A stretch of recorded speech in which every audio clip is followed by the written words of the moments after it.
Deep beneath the ocean's surface, where sunlight cannot penetrate, lies a world of absolute silence. Or so we believed. For centuries, humanity looked at the dark expanse of the seas as a quiet, unchanging void, untouched by the noise of the land. But during the height of the Cold War, secret underwater listening arrays were deployed across the globe by military powers to monitor enemy submarines. These highly sensitive hydrophones, resting on the seabed, captured the quiet groans of the earth, the songs of migrating whales, and the distant rumble of underwater volcanoes. But in the summer of 1997, off the coast of South America, the hydrophones recorded something that defied explanation.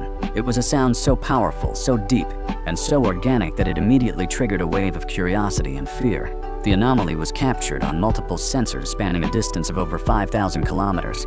For years, scientists struggled to understand what entity or force could create a noise this loud in the absolute dark. What colossal presence was lurking in the deepest trenches of the Pacific Ocean?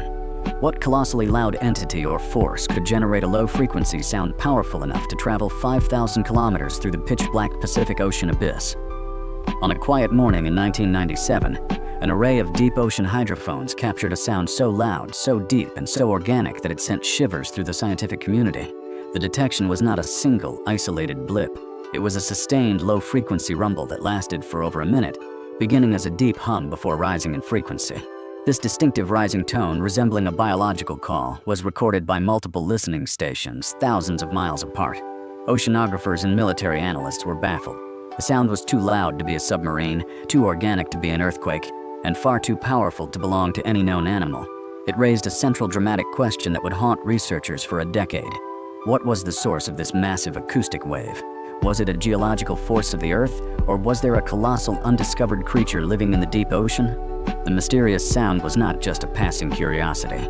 It was a phenomenon that challenged our very understanding of the deep ocean. When the listening stations of the National Oceanic and Atmospheric Administration first detected the signal, they were conducting routine research. The acoustic data was transmitted from the remote hydrophone arrays to laboratories on the mainland, where technicians monitored the recordings. As they analyzed the visual representations of the sound waves, they realized they were looking at something unprecedented.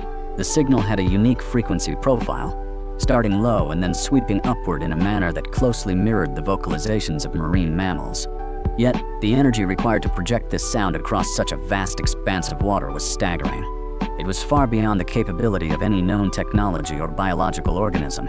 The discovery immediately sparked intense debates among experts, who struggled to find a plausible explanation for the source of this gargantuan acoustic wave. To understand the scale of this mystery, one must first understand the technology that captured it. During the Cold War, the United States Navy constructed the Sound Surveillance System, a secret network of underwater microphones designed to track Soviet submarines. This network utilized a unique feature of ocean physics known as the sound fixing and ranging channel.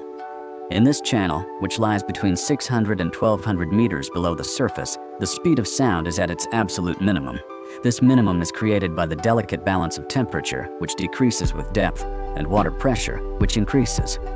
Sound waves entering this layer are trapped by refraction, bending back and forth within the channel, allowing them to travel thousands of kilometers across the globe without losing significant energy. It is an acoustic superhighway, used by blue whales to communicate across entire ocean basins. It was within this silent channel that the mysterious signal was detected. In the summer of 1997, the National Oceanic and Atmospheric Administration was using these hydrophones to listen for seismic activity in the southern Pacific Ocean. On that fateful day, the sensors picked up a low-frequency rumble off the coast of South America. The source of the sound was located near 50 degrees south latitude and 100 degrees west longitude. This is one of the most remote and uncharted regions of the planet, far from human shipping lanes and industrial activity. It is located near the pole of inaccessibility, the point in the ocean furthest from any landmass.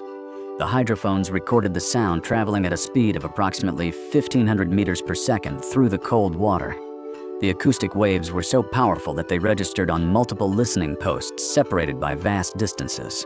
The sheer range of the detection provided immediate, undeniable evidence that this was not a localized event, but a phenomenon of global scale. The physical characteristics of the sound channel played a crucial role in the propagation of the bloop. Because the sound fixing and ranging channel traps acoustic energy, it prevents the waves from dissipating into the shallow waters or scattering against the ocean floor. This preservation of acoustic energy is what allowed the sound to reach sensors thousands of kilometers away.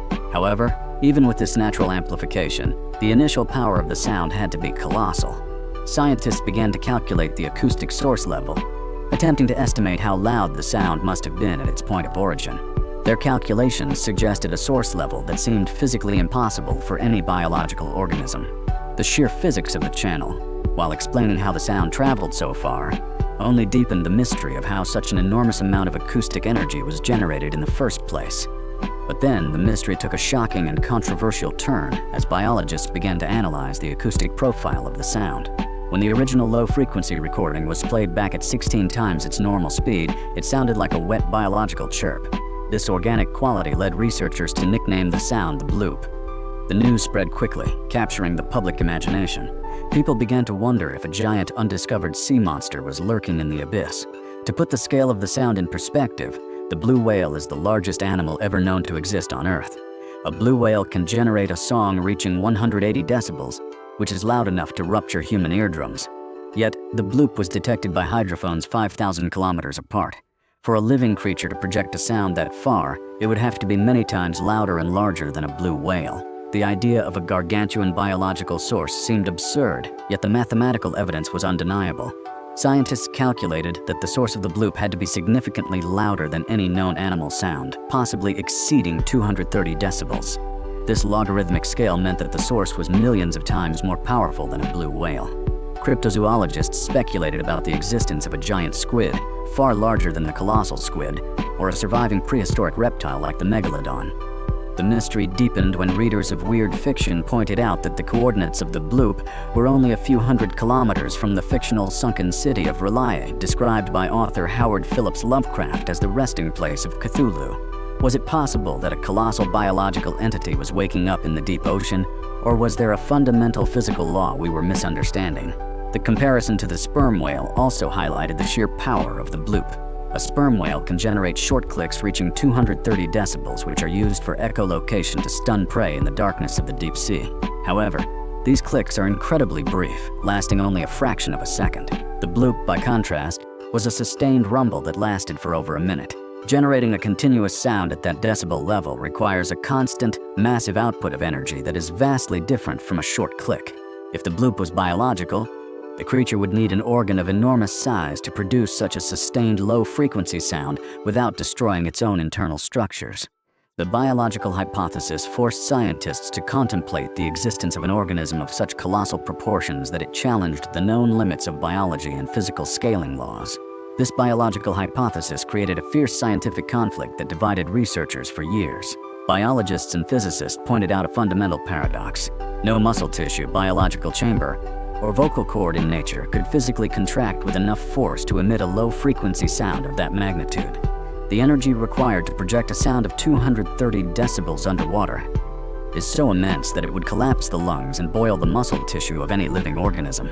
If a creature were large enough to withstand that energy, its own body would be crushed by the immense pressure of the deep sea. Therefore, the source had to be non-biological. But if it was not a creature, what geological force could produce a sound with such a distinct, rising frequency? Submarine earthquakes and volcanic eruptions were the primary candidates, but they presented their own challenges. Seismic waves typically generate sudden, sharp acoustic shocks followed by long, decaying rumbles, which do not match the smooth, rising frequency of the bloop. Submarine volcanoes can emit continuous humming, but they are anchored to specific coordinates, whereas the bloop source appeared to be a single, moving event.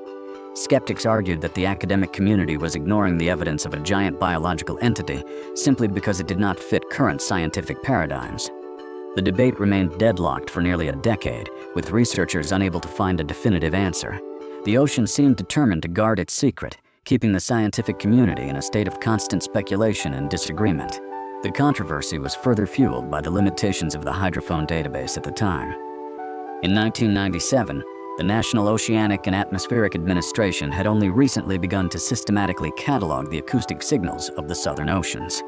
There was no extensive library of deep-sea sounds to compare the bloop against. As a result, Researchers were operating in the dark, forced to compare the signal to the sounds of earthquakes and whales without having a complete picture of other potential natural sources.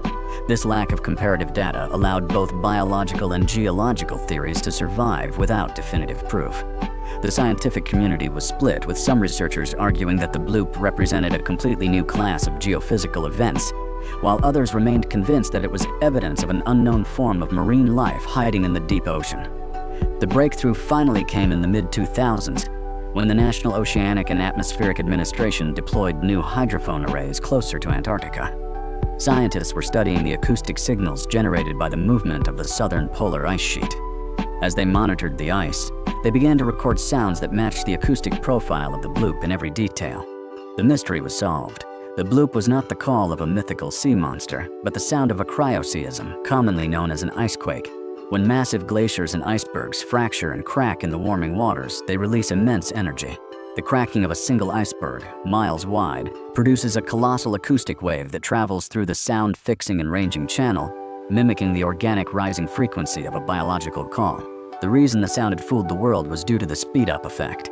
The original sound was too low for human ears, but when sped up 16 times, the slow cracking of ice was compressed into a short, organic chirp. In real time, the sound was a slow, crushing groan of ice. The silent hydrophones at 50 degrees south still listen to the ocean today. They no longer record the whispers of imaginary monsters. Instead, they capture the steady and alarming collapse of the Antarctic ice sheets. The true monster of the abyss is not a giant beast, but the quiet, accelerating melting of our own glaciers. The ocean has shown us that the forces of nature are grander than any myth we can invent. What other secrets are waiting to be uncovered in the deep?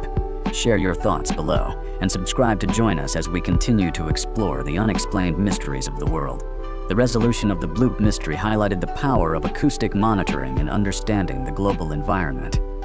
While the public may have been disappointed that the sound was not a colossal sea monster, the scientific reality was far more significant. The discovery that icequakes could generate such massive acoustic waves provided researchers with a new tool to monitor the health of the polar ice caps. By listening to the ocean, scientists can now track the fracturing of glaciers and the calving of icebergs from thousands of kilometers away, gathering crucial data on the rate of polar ice loss. The bloop, which began as a terrifying mystery of the deep, has become a vital source of information on the changing climate of our planet. It stands as a reminder that the most profound secrets of the Earth are often found not in the monsters of our imagination, but in the real dramatic shifts of the world around us.